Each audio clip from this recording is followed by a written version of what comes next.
Here with me now is Minnesota's senior senator, Amy Klobuchar. Thank you so much for being here. First and foremost, Senator, I am sorry for your loss. I know how incredibly close you were to Representative Hortman and her husband. In fact, you were with her hours before she died. So I just want to start with the latest on the hunt for the man who assassinated her. What do you know about that and what the motive was?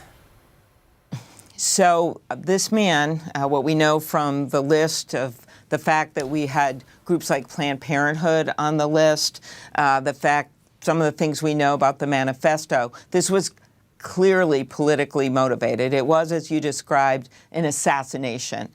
And Melissa Hortman is the most incredible person that I wish everyone in the nation knew her. Went into politics with little kids. That's how I got to know her. We were both moms in politics, taught Sunday school, Girl Scout leader, balanced all of it, and ends up moving up in the legislature to be a beloved Speaker of the House, getting through with the governor free lunch, getting through with the governor all the work she did on paid family leave, and then this year with a tied legislature negotiates with her Republican counterpart and is able to get a budget done. She was extraordinary. And so when you hear about political violence, Dana, you got to look at the face of this woman and understand how real this is. In terms of this manhunt, $50,000 award from the FBI. We asked people to come forward. The chilling picture for us is the one where he had put on a mask. He's very smart. He's very evil. And that picture is taken from a Ring camera from a doorbell that many Americans may have right before he killed our friends. So you've got a massive manhunt, as you say, going on, and people are just following instructions from law enforcement. We want to get this guy. Yeah, and as you're talking, we're putting up the picture of that chilling photo from the Ring camera. Senator, you talked about the manifesto recovered from the suspect's car. It also included all members of Minnesota's congressional delegation. Have you been briefed specifically that you were a target? No, I haven't, and I will say that without me asking, they've added security, but not just for me, for other leaders in Minnesota. For me, I think people know that elected officials get threats. A lot of them you never hear about. Judges, election workers. This has gotten totally out of hand with threats against members of Congress. In 2016, there were like 1,700 of them. Last year, over 9,000 of them. And so one of the things that we have done, our delegation with Congressman Emmer and Congresswoman McCollum, Senator Smith, and others, we actually put out a joint statement that said we speak with one voice in condemning political violence. I think we need to see more of this across our country. People need to call people out. Some people need to look in the mirror and say, hey, I've got to stop this or stop my colleagues from doing this because it makes it much worse.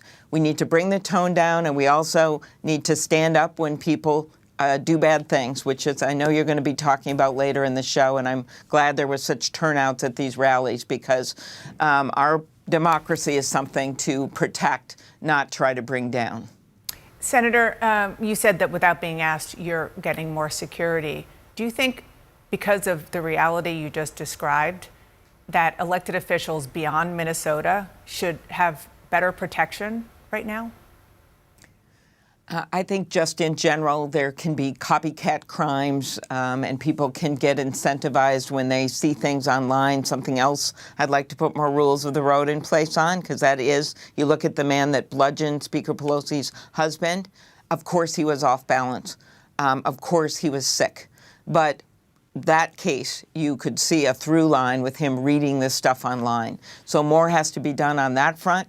And then, of course, more has to be done to protect elected officials regardless of party. House Democrats about the steps that can be immediately taken to put people in a position where they can be safe and do their jobs actively and aggressively at the same time. Leader Jeffries, also yesterday we saw these kind of, split screen moment of what was happening in this country, with people taking to the streets and protesting in these No Kings protests while President Trump was having his military parade here. there was a lot of energy, right? We were seeing folks in big cities, small towns, in townships. I was driving to a friend's baby shower yesterday, and I saw one woman just standing out there with a sign by herself on her street corner. How do you, as a leader, how do Democratic leaders take what seems to be an energy that folks are feeling, both Democrats, Republicans, and even some independents, and channel that into something moving forward? What does that look like? Well, yes. Well, it was very inspirational to see that across 50 states, you had peaceful demonstrators coming out in community after community after community to make a few things clear. Primarily, that we need to defend our democracy, uplift and cherish the Constitution, and create a better America moving forward that's less divided and more unified. There's this principle that is an important part of who we are as a country, that we don't have kings, we don't have monarchs, we don't have dictators. We're a democracy. And in that democracy, you have three separate and co-equal branches of government. And what we need at this moment is to make sure that the legislative branch actually functions in the way that was intended, a check and balance on an out-of-control executive branch. And the way to do that in this current moment is that we just need a handful of Republicans to actually come to the conclusion that they don't work for Donald Trump, they don't work for Elon Musk, they don't work for J.D. Vance, they work for the American people. Just a handful, 4 in the House, 4 in the Senate, to do the right thing, to push back against the reckless Republican efforts to jam this GOP tax scam down the throats of the American people, the largest cut to Medicaid in American history, on top of the largest cut to nutritional assistance in American history, literally ripping food out of the mouths of children, seniors, and veterans. And all of it is being done to give massive tax breaks to GOP billionaire donors. That's unacceptable. Yeah. There's an attack on the American way of life, an attack on the rule of law, an attack on democracy itself, and we need people in the Congress to step up, and we need to also support the efforts of the judiciary branch, which by and large have been tremendous in upholding the rule of law and pushing back against this administration. Leader Jeffries, as you noted a couple times in that response, you just need a handful of Republicans to step forward and do the right thing. Why won't they step forward? Is it because they are in fear of going against this president and what that would mean in terms of their constituents, and also some of the folks who maybe might go a little too far? Or is the problem also that you actually have true believers within the Republican Party now, more true believers than the handful you need to step forward to do the right thing for the American people? It's a great question, Jonathan, and I think you have 220 Republicans in the House of Representatives. The overwhelming majority of them are true believers in terms of the far-right extremism that the Trump administration is trying to jam down the throats of the American people. There are a handful who are not, but we need them to show, with respect to defending our democracy and the rule of law, what I would call Liz Cheney-like courage. And when it comes to policy issues and the extreme efforts to, end Medicaid as we know it, or wipe away the health care of tens of millions of Americans, or snatch food out of the mouths of children, we need them to show John McCain-like courage. When John McCain, of course, several years ago, was the decisive vote in defeating the Republican effort to repeal the Affordable Care Act. We're going to continue to work on them every day, every week, every month, until a handful of them finally decide to cross over. It's why we've been having town hall meetings in our districts and in Republican districts, and rallies and speeches and press conferences and hearings, and being very aggressive as Democrats in trying to make sure that you have some Republicans partner with us to do the right thing on behalf of our great country. Yeah, that John McCain moment was iconic as he walked to the Senate floor and did a thumbs down on the effort to overturn the Affordable Care Act. House Minority Leader Hakeem. Right. Let's turn now to what we all witnessed here in Washington, D.C., the nation's capital, on Saturday. A military parade celebrating the 250th birthday of the Army here in Washington yesterday. You expressed some doubts ahead of the parade. President Trump says the parade was to showcase the Army's military might, even to inspire a new generation to sign up for military service. Senator, what do you say about that argument? Could the parade have that benefit of encouraging people to sign up and enlist? You know, I'm all for the president appearing and doing enlistment ceremonies at military bases. I've been with the president at Dover to receive home our dead soldiers, and so those who have been killed in action, and to mourn their loss.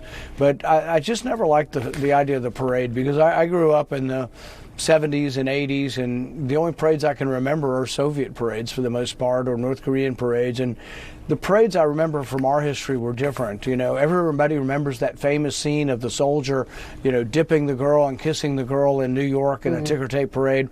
But we were rejoicing the end of war, and we were rejoicing our soldiers coming home. And that absolutely ought to be commemorated and discussed every year, Memorial Day, Veterans Day. But we never glorified weapons so much. And I know he means well. I don't think he means for any of this to be depicted in another fashion, but I'm just not a big fan. And then there is the cost. I mean, we're $2 trillion in the hole, and just an additional cost like this, I'm not for it. I do want forgotten that Trump's Senate bill is in big trouble, and senators, and many of them have already said they're voting against it. Remember, votes happen in the Senate, but they can also happen in public, kind of as senators stake their positions. Again, I use this as the example. Matt Gaetz never faced a vote in the Senate. Never. He did not face a vote in the Senate for his confirmation, and yet the Senate rejected him. Why? Because Trump said on a phone call to Matt Gaetz, this is at least the reporting, Matt, I have to withdraw your pick.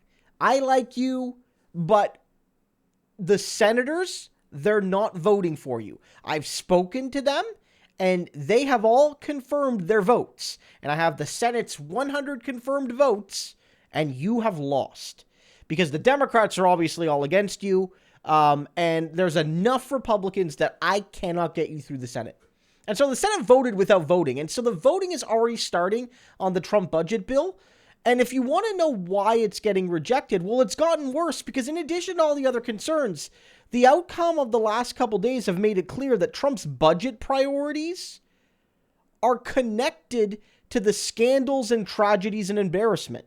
Whether it's what's happening in Minnesota, Trumpian politics helped create that tragedy.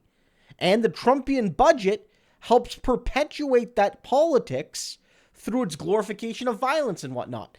And it's also just a waste of friggin' money. Rand Paul, who was against the bill before, is even more against it now, seemingly at least, because in his mind, he's like, look, man, like, this stupid parade, one, it looks totalitarian, it's a waste of our soldiers' time and resources, and it's not good for the budget either.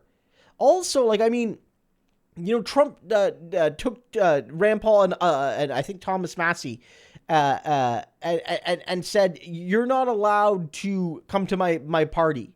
You're not allowed to come because of this. Well, Donald, your budget bill is failing because of your own ego.